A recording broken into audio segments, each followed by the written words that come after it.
We treat our modern homes like strictly controlled sanctuaries. From the moment we walk through the front door, we dictate exactly what happens inside. We manage the locks, we control the lights, and we organize the layout to ensure complete predictability in the spaces where we live and sleep. But right above that perimeter of safety sits an architectural anomaly. The attic exists as a dense, impenetrable blind spot directly over our heads.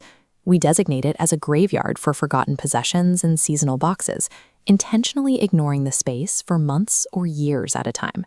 When we map our surroundings, the brain prioritizes the visible, functional rooms we use every day, while dark, unreachable corners are relegated to a mental periphery. This selective awareness functions as a psychological defense mechanism, allowing us to maintain a coherent sense of security by effectively ignoring the gaps in our own floor plans. When we hear a sudden thump in the middle of the night, our immediate instinct is to blame the wind or a settling floorboard.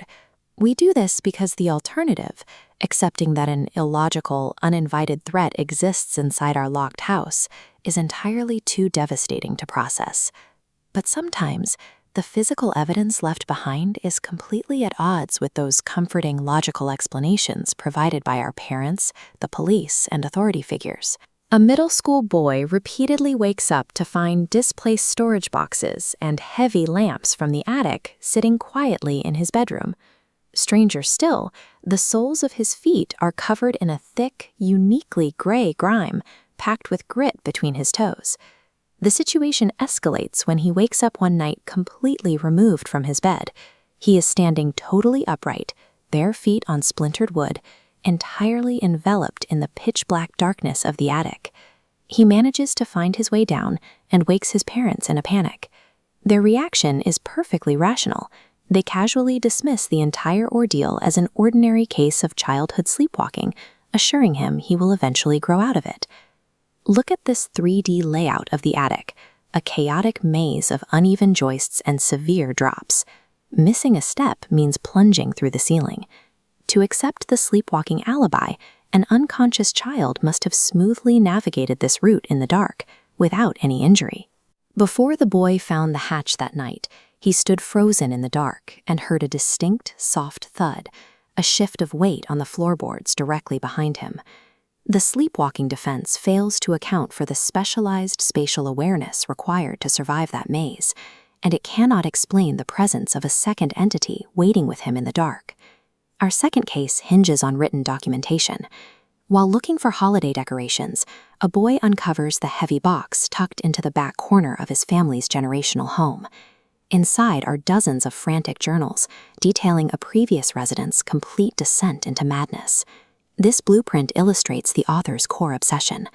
The ground floor footprint is massive, but the attic above is significantly smaller.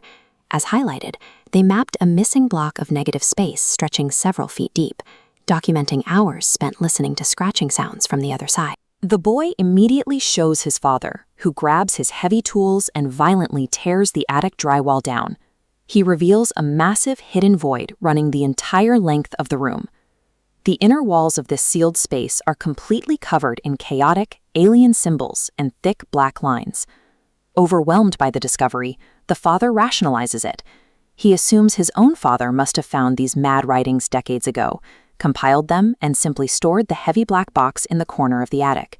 But the architecture of the space immediately dismantles that logic.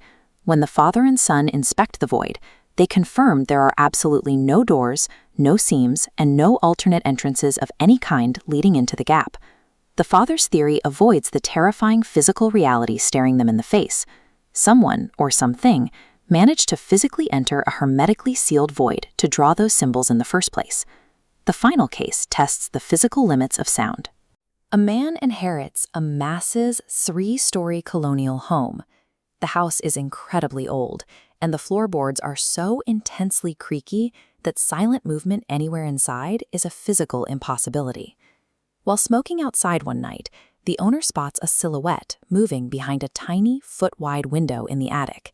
He heads inside, stands silently beneath the pull-down ladder, and cautiously climbs up to find the entire storage space violently destroyed, with every single box overturned. Take a look at the state of the room. The walls and ceilings are smeared with an incredibly thick, chunky black paint.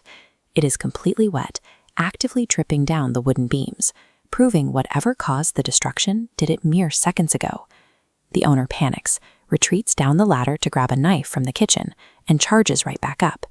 He finds the attic empty, but now deep, animalistic gouges are violently scratched directly into the wood, layered right over the fresh, wet paint. The police arrive, clear the scene, and offer their standard rationalization. They conclude a homeless person snuck in, vandalized the property, and managed to sneak back out unnoticed. The homeowner rejects this immediately. He was standing directly below the only exit, the highly creaky pull-down ladder, the entire time he was searching the lower floors. The house acts as an acoustic alarm system, and he heard absolutely nothing.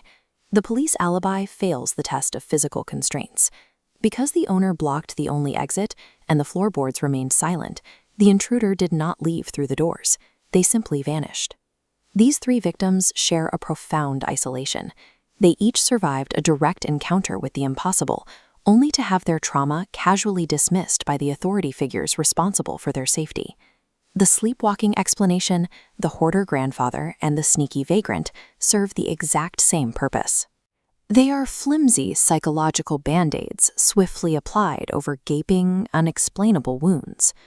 Parents and police officers will willingly accept an impossible chain of logic, like a child navigating a dark maze in their sleep, rather than admit the physical evidence points to something far beyond their understanding. The physical evidence in these cases suggests that just inches above our ceilings, the standard rules of our reality have been suspended. The next time you sit in your living room and hear the house settling from the floorboards directly above your head, ask yourself a question.